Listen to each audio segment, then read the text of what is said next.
Good afternoon, ladies and gentlemen. Welcome to an industry panel this afternoon. Thanks for those sticking around.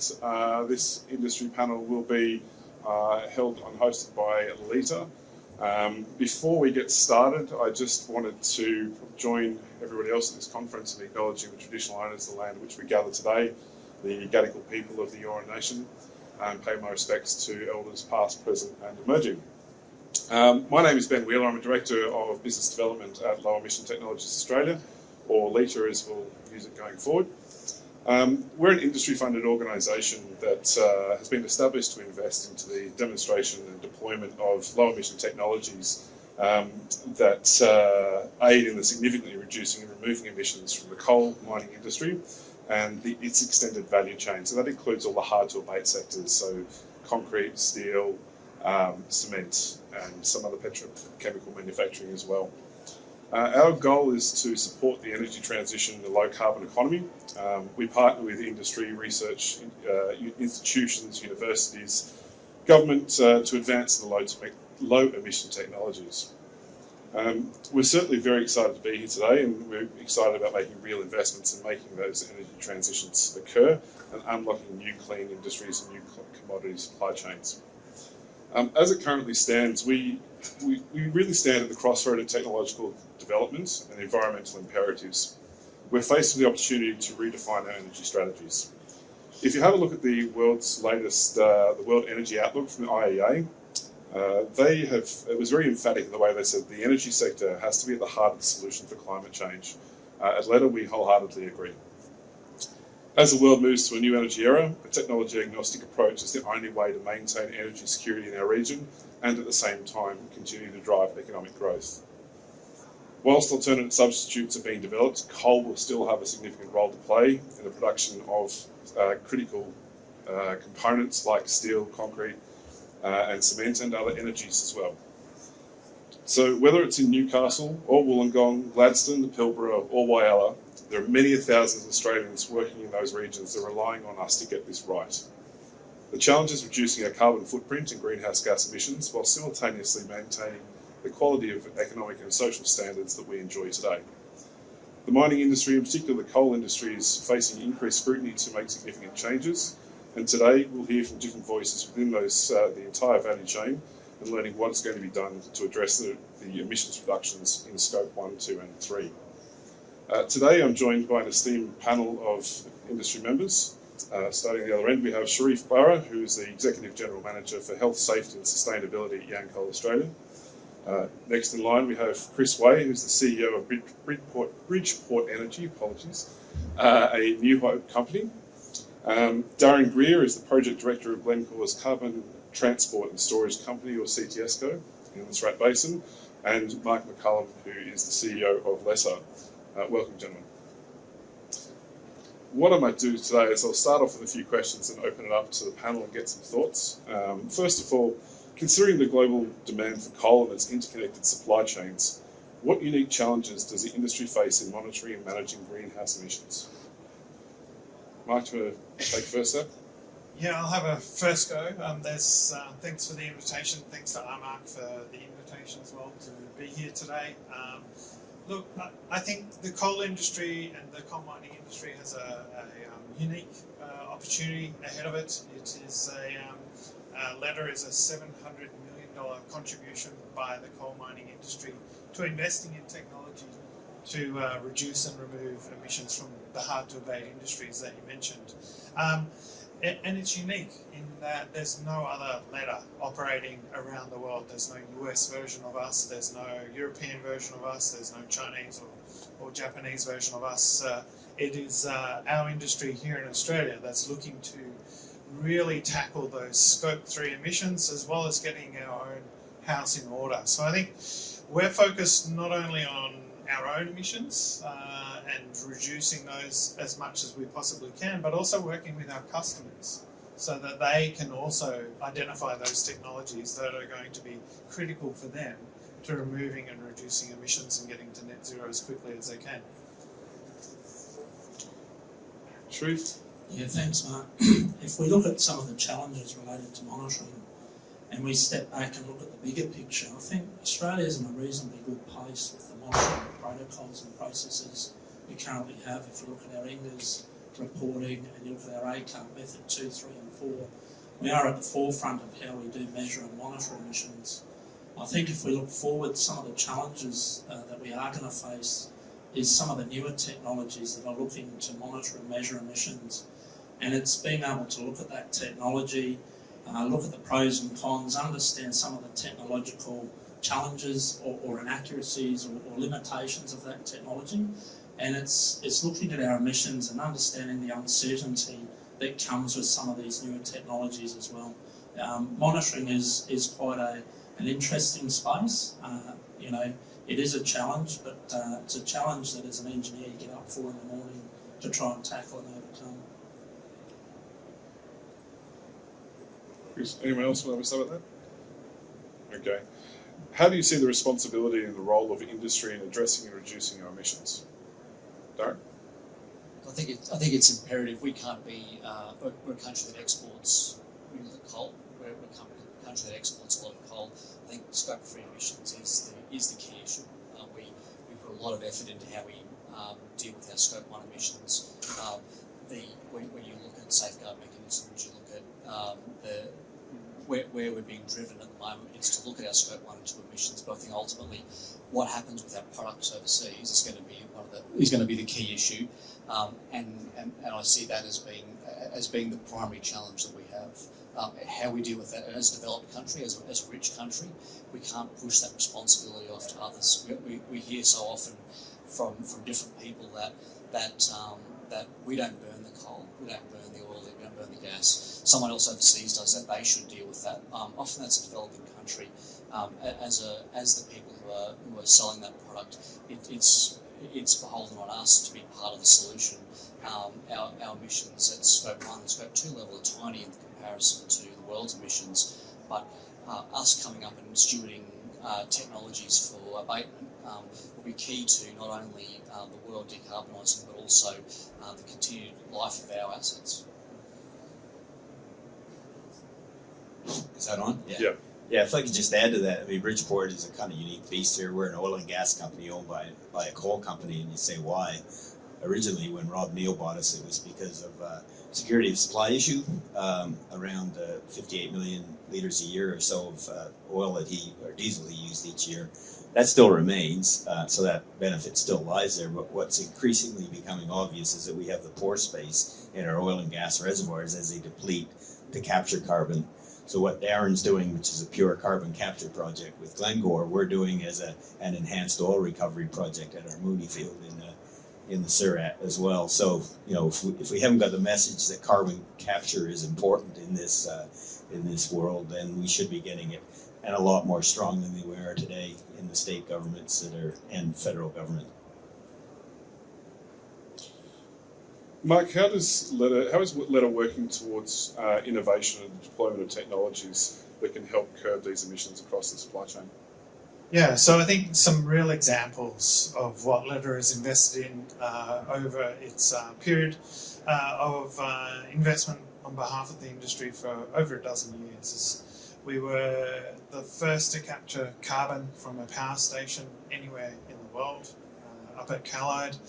We've helped the industry and the Australian community identify storage locations in WA, in Victoria, in New South Wales most recently, but also up in Queensland. And we've also been working with industry and with technology providers and with governments on investing in improving the costs of carbon capture in the first place. So we've been investing in demonstrating that you can do this, finding the spots to store the CO2, and also providing opportunities for actually capturing and decreasing those costs of capture. So I think from the work that LETA has done already and is about to do, hopefully, with projects like the CTSCo project that Darren, I'm sure, will talk about soon, we're investing in real projects. We're not just investing words or greenwashing or anything like that. These are real projects that are actually going to make a tangible difference.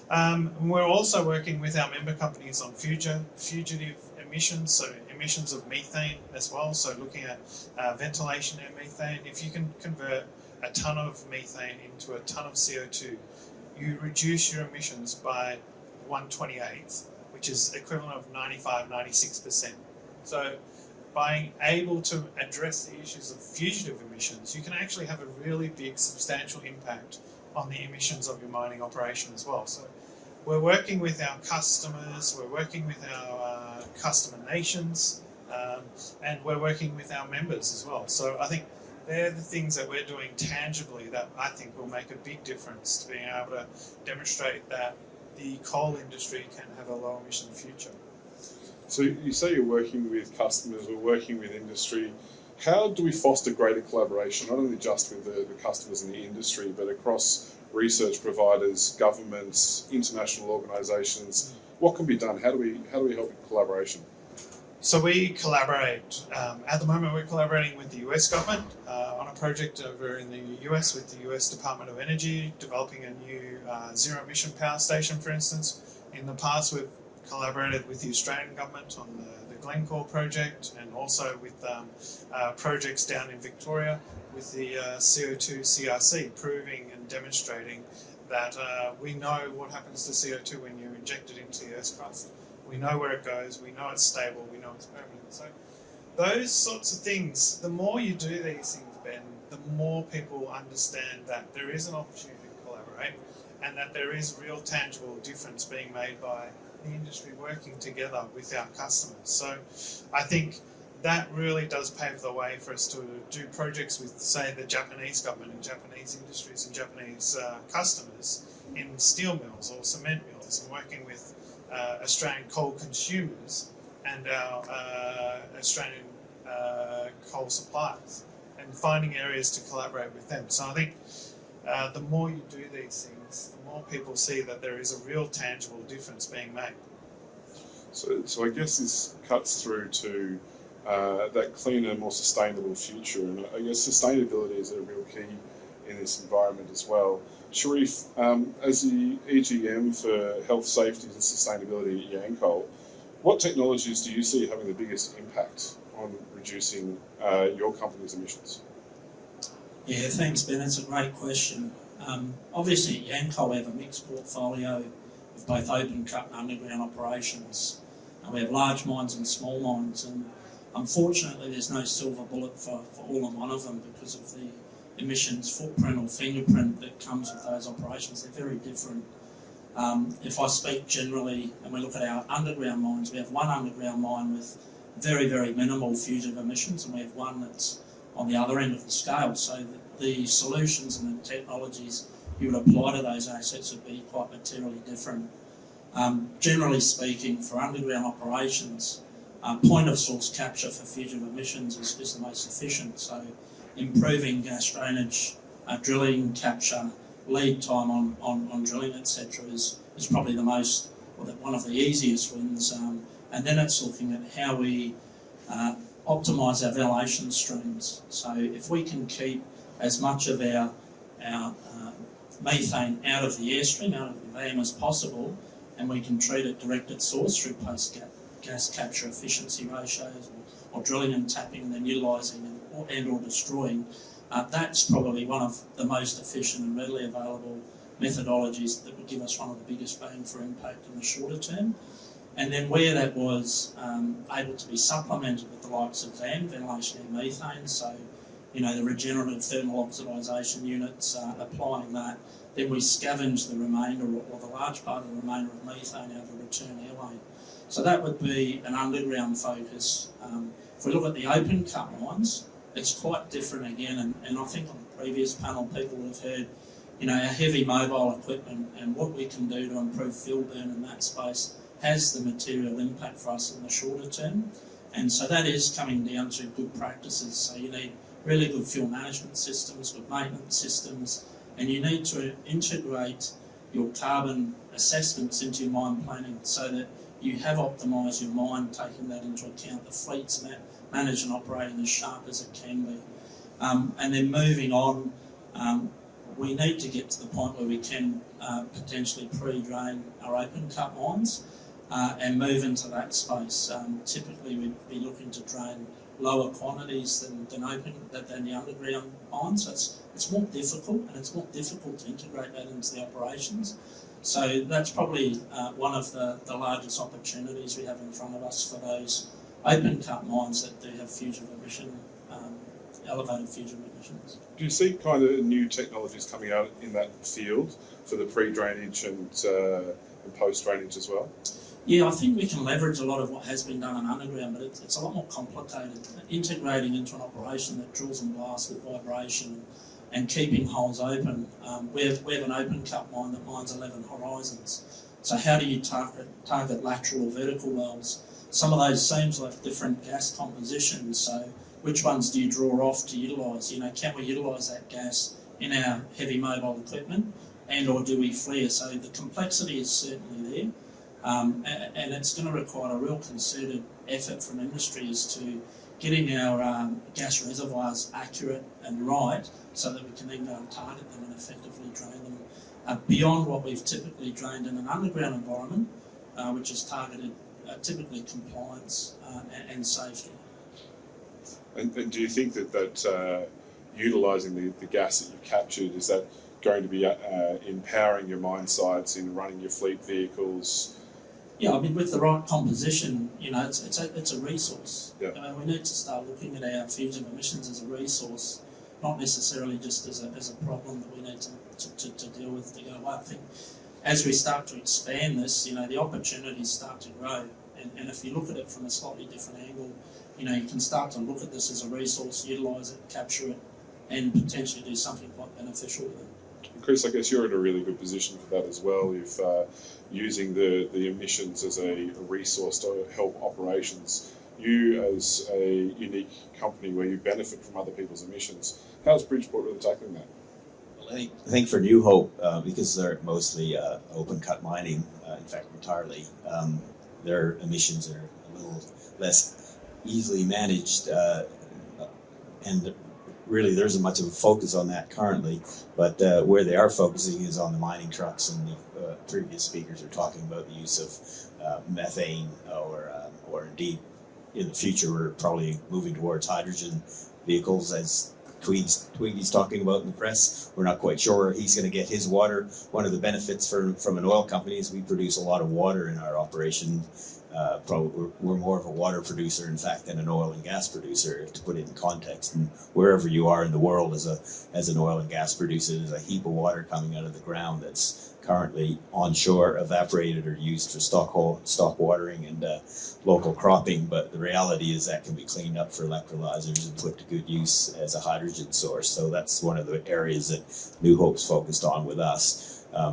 Being an oil and gas entity, we can manage hydrogen as a dangerous good in our operations. So it kind of works out well for us in that context. But really, the end game is taking from the emitters, so the power plants that are currently emitting and becoming rapidly a very rare beast. But the one that we're talking with in Millmerran will be able to provide us 120,000 tons between the two of us of CO2, and we'll put half of that into our reservoir, and some will go into CTSCo's reservoir. So it is the beginning of a new industry in Queensland, both the hydrogen from our produced water and, of course, the CO2 sequestration, which is well down the project planning pathway. So that involves taking the CO2 that's captured and then injecting that for an enhanced oil recovery. Yeah, we're probably Darren's more. Darren is the head of CTSCo, so he's actually building the post-combustion capture plant that's going to capture it, so he can talk about it. We'll be an end user of it. We're actually going to pay for it, because guess what? Enhanced oil recovery project actually makes money.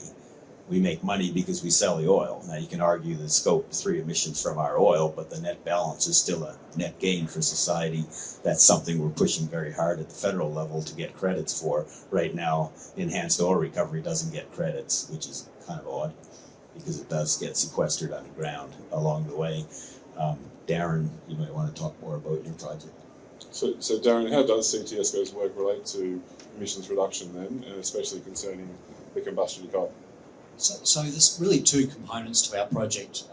The primary component The bit that's expensive, so we're doing a test injection at the moment, or we're proposing a test injection, and we're at the business end of the environmental approvals for that.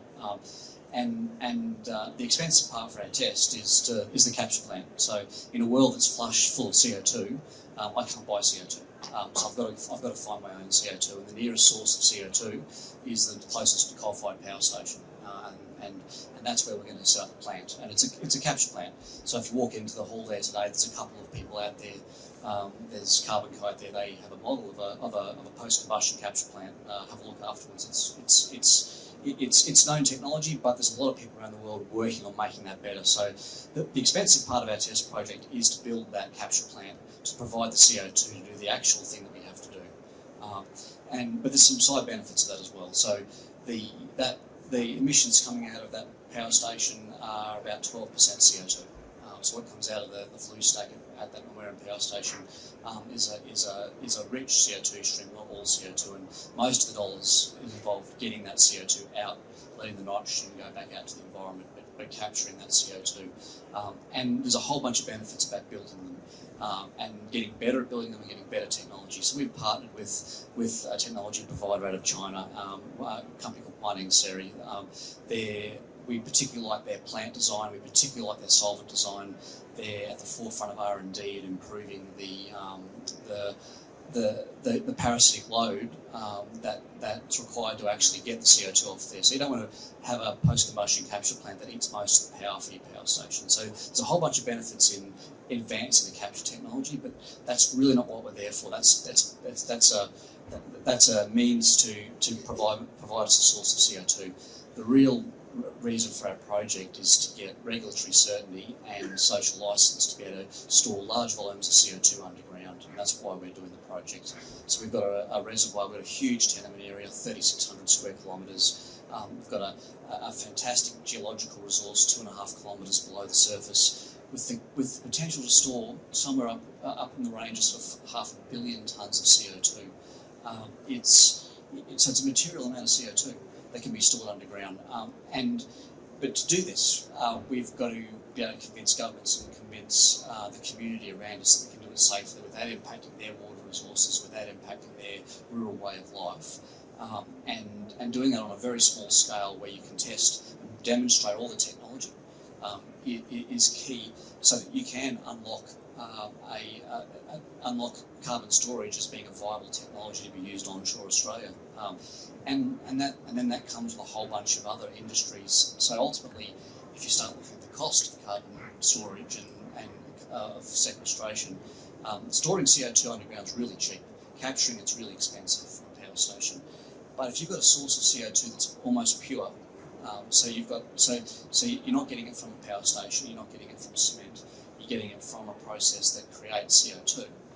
And the oxy-fired power station that Mark talked about earlier, the first carbon capture from a coal-fired power station in the world, was an oxy-fired power station.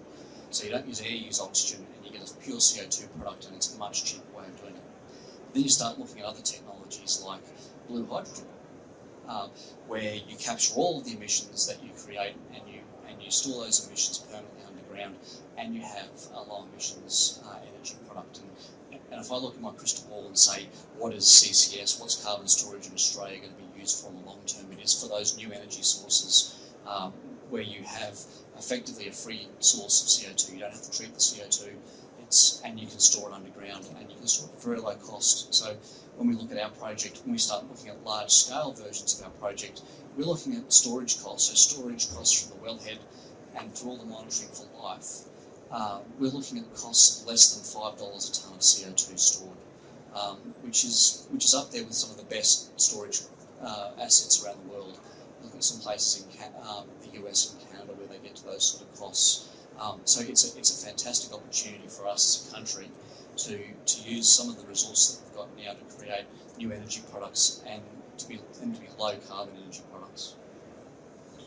So you talked about your mandate as well being to gain social licence for CCS. As one of the first movers in Australia, and especially in Queensland, what kind of challenges do you come up against in that social licence? I might just get you a bit of microphone close to your face. People can hear me. The key issues that we have two. One is that the legislation we're working under in Queensland is new, so we're with the regulators in Queensland breaking new ground in terms of the different parts of different acts and how they talk to each other and doing that effectively. So that's important. But at the end of the day, governments respond to people. And they respond to the community. So if the community is dead against something at a large scale and with enough will, projects don't go ahead. So for us, we have to be able to demonstrate to the community that we have a safe way to store CO2.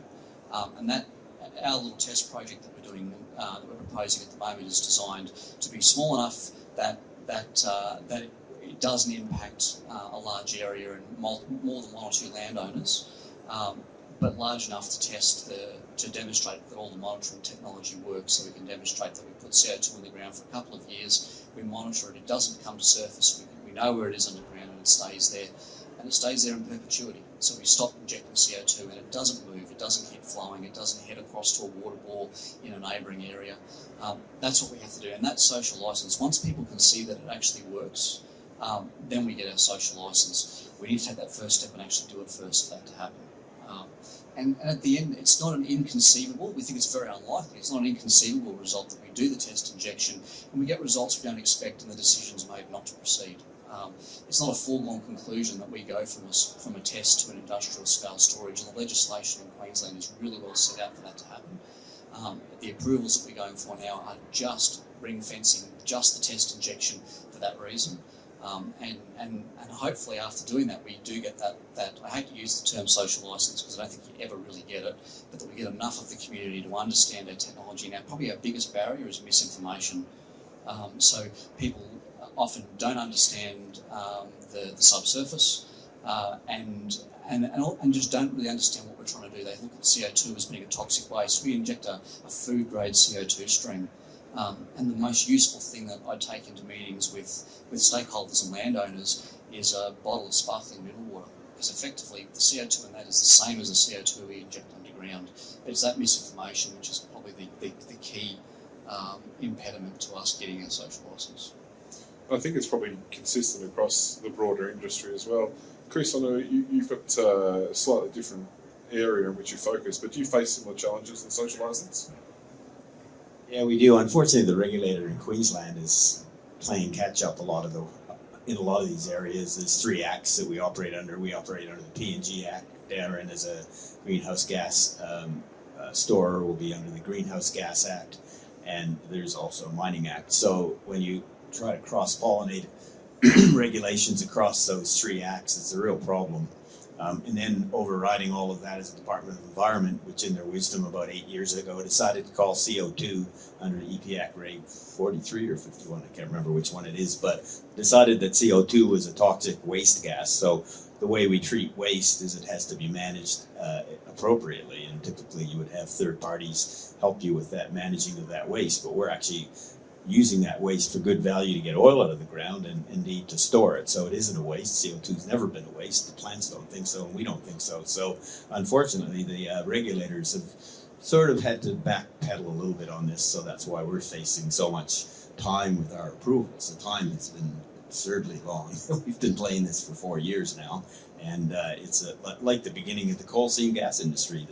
The early pioneers in that industry had to convince the Queensland government that indeed coal seam gas was oil and gas and could be part of the act, and so we're having to do our convincing with the regulator as well, but in a much tougher environment for hydrocarbon companies. Understand. So I guess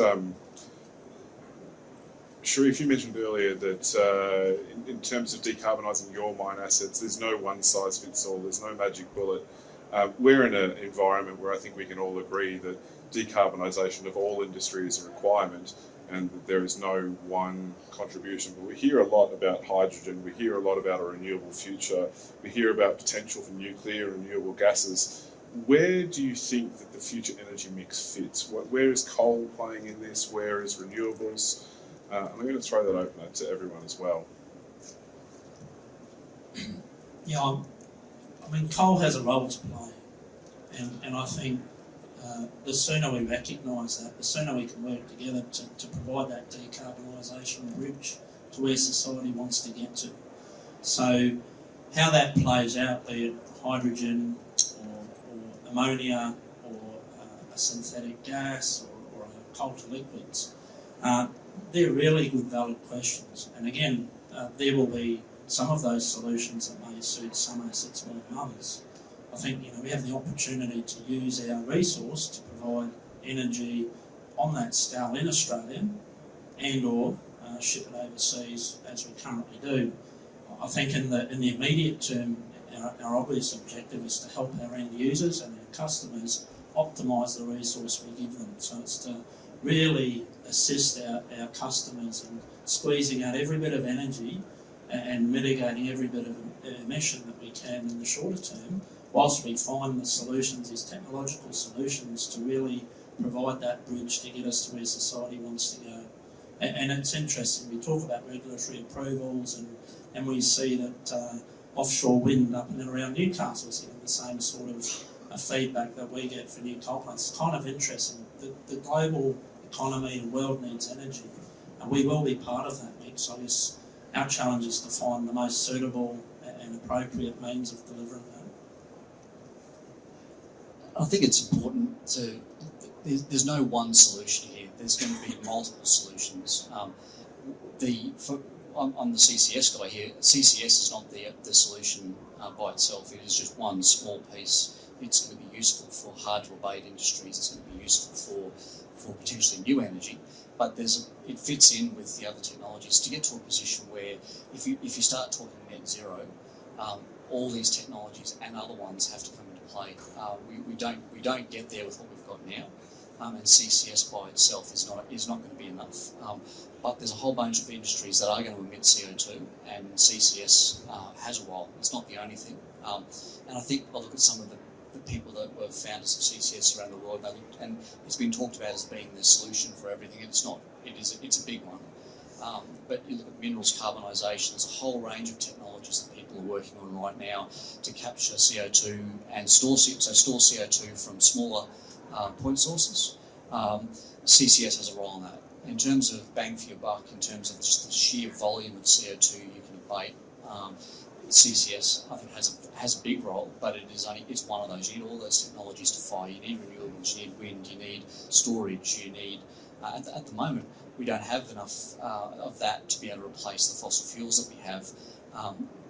And I see a pathway, particularly with things like blue hydrogen, for gas and for coal to be used to create a new energy source, and that will require CCS. Without carbon storage, that doesn't happen, because otherwise you don't have blue hydrogen, you don't have a low carbon new energy. You have the way ammonia and hydrogen is currently made around the world, where the emissions go into the atmosphere. So all those technologies have to fire, and the things that we're working on have a piece of that. There's a lot of people around the world working on this. We're really lucky in Australia that we have the luxury of having things to burn, things to sell, and the luxury of looking at how we can convert some of our fossil fuel resources into things like blue hydrogen and ammonia. A lot of our Asian customers don't have that luxury. They're importers of energy. These people are putting lots of money into this as well. We're partners with a couple of our customers, and these companies are putting a lot of effort in R&D and in investment to be able to have, because ultimately their economies are heading in the pathway of going to lower zero emissions as well. And I think for them it's essential to have somewhere to store CO2, and also looking at new energy sources. These people are not, these companies, these countries are not looking at one technology, they're looking at multiple technologies, they're looking at multiple jurisdictions, they're looking at who's going to be able to supply that energy and work with them and help them to get there. And we have an opportunity to be part of that.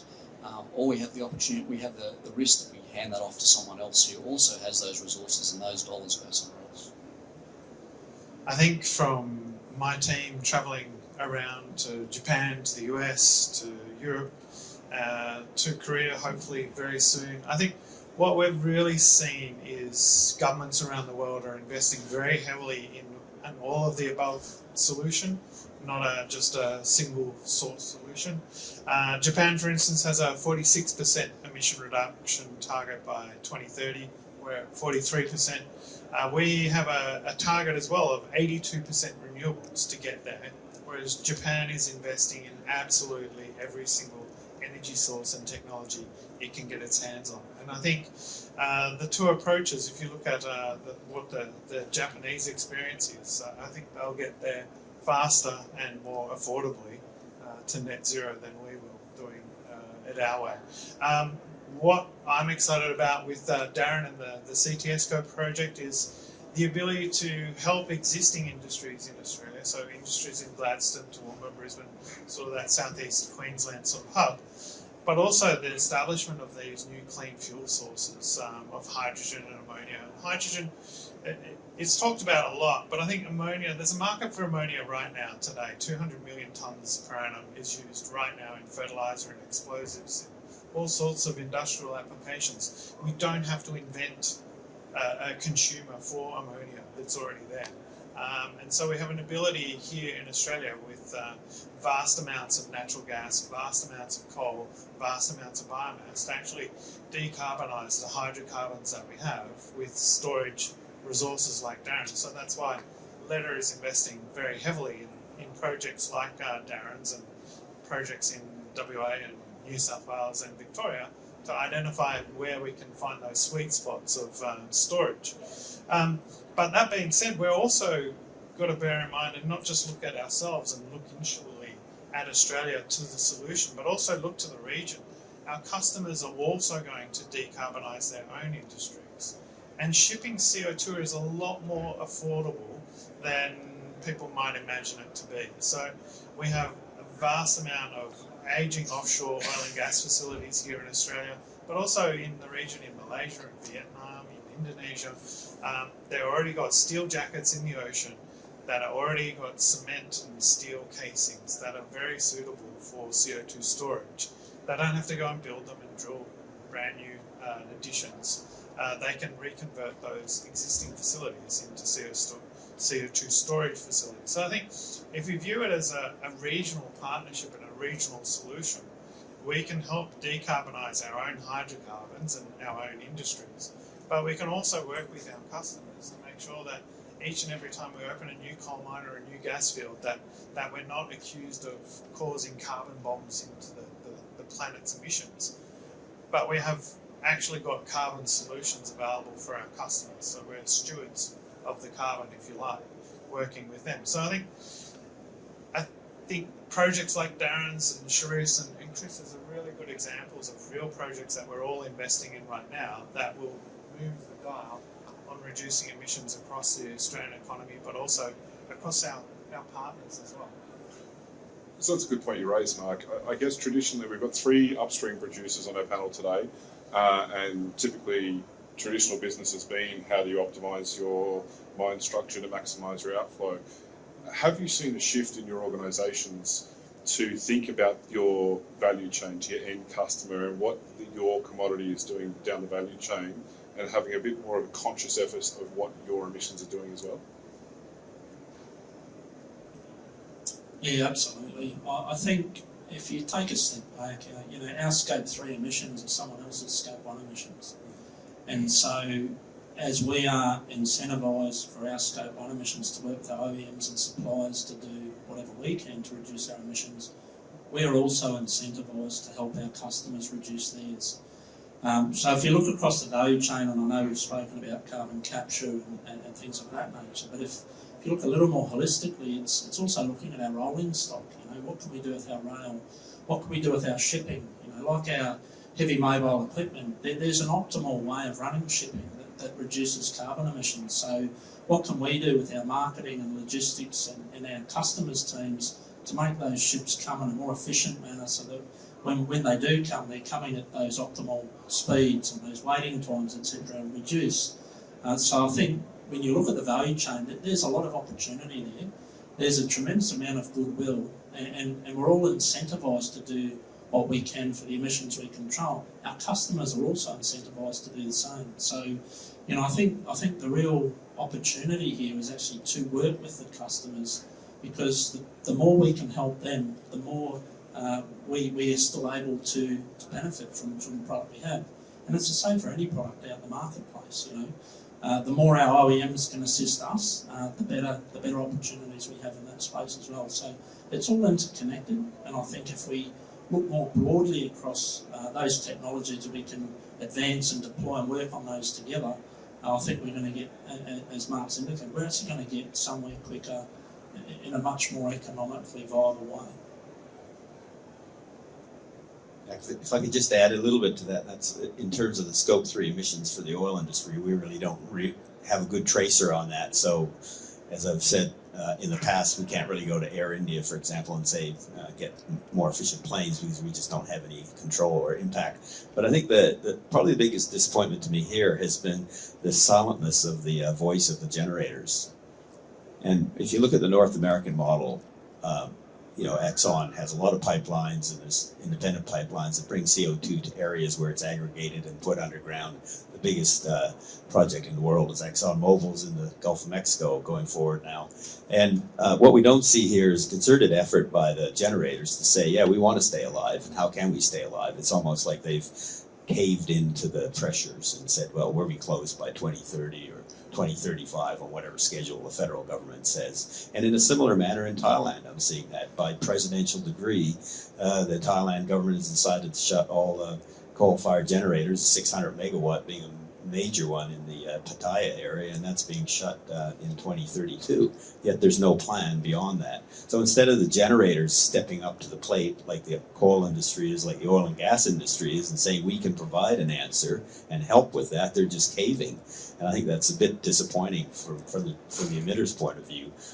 They just don't want to have a seat at the table. They've been convinced that they're a dead industry. The coal industry has a long life in generating, and we all know that. Japan and South Korea is where New Hope sells all of its coal, and they have 8 high efficiency, low emission power plants over there. And here it would just take regulation and management to get them to that stage with CO2 sequestration alongside. But we're not seeing any of that with the regulators, so it's a bit harsh here in Australia with the approach that's being taken to the coal generators. But I guess that's where we sit. So, considering, I guess, the critical role you just mentioned, so what are the future strategies? Where's the future innovation? Where to now? What should we be looking for in the future? Well, I really like the project LETA is working on right now, which all of us are helping to fund as coal companies, and that's the Allen Fetfeld power cycle. It's a new technology being tested in the U.S. right now. It'll make ammonia and CO2. We like the CO2 because we can put it away and it generates power as well. The ammonia can be used to run transport vessels in the future, not quite yet, maybe a few years away to having ammonia-driven heavy lift vessels and heavy transport. But certainly that's there. And one of the other slick cycles in all of this is that I know it's the LNG industry and it's not really coal, but the fact is that Woodside's looking at options and like taking converting their LNG tankers so that they can bring CO2 back to put it into offshore reservoirs in the Browse and the Northwest Shelf. So, those are great mega projects that are going to make a big difference where Australia can become a storer of CO2. Even though we're a small emitter by world standards, I think 1.6%, we can actually double or triple our impact by using our reservoirs. I think so. The Allen Fetfeld cycle is amazing technology, but it's grown out of the tax credit system out of the United States, which offers significant tax incentives for people capturing and storing or utilizing CO2. And it's one of those technologies that's been born of that sort of tax incentive regime. Around the world, I mean, you look at Joe Biden is contributing $12 billion towards CCS technologies. The UK government's £20 billion investment into CCS technologies. The Japanese government is investing $3 billion into the HESC project down in Victoria alone, turning brown coal, Australian brown coal, into clean hydrogen for Japanese consumers. So I think there is a role for government to incentivise as well as discourage. And I think if you look around the world, industry is really embracing those governments and partnering with those governments that are incentivising technology into innovation at the moment. Obviously, things like the safeguard mechanism focuses the mind, and so we have technologies around ventilation, air methane, fugitive emissions, getting our own house in order. But I think those game changer technologies that utilise hydrogen, ammonia, and new clean fuels, that we're seeing them being developed and driven from the US, Japan, Korea, and Europe. So I think there is a role for both. I think there's a role for sticks and carrots in the regime if you really want to accelerate change. But for us at LETA, we'll be investing with the US Department of Energy and refining that technology in the Alm-Fettveld cycle. And I think that's just one of those really innovative technologies, and there's so many coming through, being driven by these incentives for innovation by governments. So do you think there should be something like the 45Q or the Inflation Reduction Act available in Australia? I think it would definitely help. I mean, at the moment we have safeguard mechanism, which is focusing the minds of Australian manufacturers and those that are captured by that regime, and they have a incentive now to reduce their emissions by at least 4.9% every year on year. But I think if you look at where the money flows and the projects are coming from next, at the moment they're really flowing into the US, in Japan, and Korea. So I mean, if Australia wants to be in a leadership position around all of this, then there's a role for governments there. And it doesn't have to be direct investment into, say, Glencore's project or Chris's project or Sharif's project. It could be into common user infrastructure like pipelines, or understanding the geology better, so that we don't have to have 7 different pipelines coming from manufacturers out of Gladstone coming to Darren's project for storage. We should be able to agglomerate and coordinate the CO2 emissions. That would be a really sensible role for government to coordinate and incentivise industry, rather than having a barrier for entry of $1 billion or more for pipeline for every single project. The barrier could be you get to connect into the pipeline connector for CO2 instead, and so that would be a really good incentive. Other ones, obviously, around geology. There's no point doing all these carbon capture projects if there's nowhere to store it. It's great for fishing, capture and release projects, but for carbon capture, we're trying to store it away permanently and safely forever. So I think there's a real big opportunity there for government to refine and understand our geology a bit better. And if I add to that, the safeguard mechanism is going to catch a lot of companies very, very hard. And I think it's a bit unfortunate because credits is possibly a better way to have done it, as the US did, but the safeguard mechanism is going to hit hard. Of course, the options for companies that are high emitters is to go out and buy $3 a ton type wind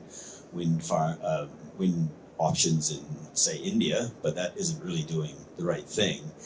The question is whether they're going to invest in true projects at true tonnage and value levels. The value of carbon internationally is in excess of $100 Aussie a ton, and here the ACCUs are sitting around $38 a ton because they're federally controlled. At some point, the hand has to come off it from the feds so that we get some real value, so that even, for example, Darren's project one day can become a true waste disposer making money. If you don't make money, you don't do any projects in reality. And when last week at the Climate Energy Conference, I tried to pull the Westpac on what their return on investment would be, because they were saying in absolute uncertain terms that there would be money there for any of these types of projects, whether they're carbon capture or hydrogen. Yet when we go to talk to them, the return on investment isn't high enough. It doesn't pass their internal thresholds. So when you look at equity, debt, and how you're going to fund these things, you've got to be able to have a decent price on carbon to make it work. So it's a tricky area that we find ourselves in, and that's why we're only spending 10% of our EBITDA on it. You can't justify equity and debt without returns on investment that make sense. Well, ladies and gentlemen, I think we're actually out of time. Before I thank the panellists for their contributions today, I also just wanted to suggest LETA does have a stand out the front in the information booth at D1. We've got a fantastic little game out there that you can actually test to see what the appropriate energy mix could be using all kinds of different technologies to get to a solution. And I think that the gift bags are flying off the shelves if they haven't already gone. But put in a little plug for the company, apologies. Please thank me and join me in thanking our panelists today, Mark, Darren, Chris and Sharif, and hope you found this enjoyable.